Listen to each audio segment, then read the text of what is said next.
Welcome back to my YouTube channel. For today's video, gagawa naman ako ng review about Powercat cat food and POWERSAND cat litter. So, madaming nagtatanong sa akin kung ano yung pinapakain ko sa fur babies ko at anong cat litter yung ginagamit nila. And sa video na to, di-discuss ko lahat ng benefits, tapos ipapakita ko rin kung gaano ka-strong yung clumping ng POWERSAND. Okay, so, meron din tayong different variants, so i-discuss ko rin yun sa video na ito. Let's get started with Powercat. It has 4 variants. These are ocean fish, tuna, chicken, and kitten variant. Powercat is organic and halal-certified. It has no added salt, no preservatives, and no food color.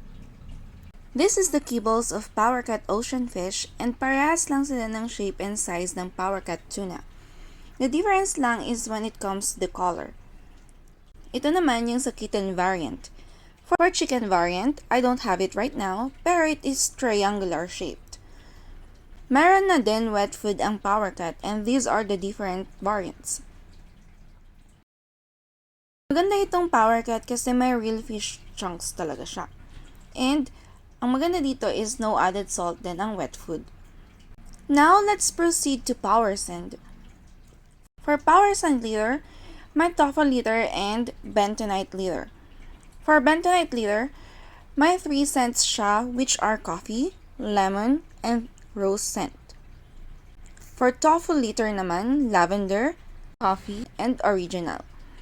Now, let me show you yung clumping ng POWERSAND bentonite litter.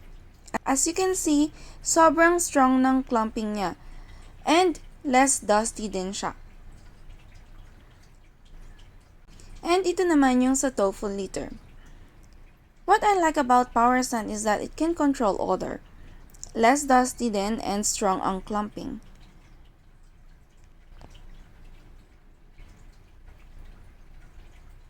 Ayan, so I hope you've learned something from this video.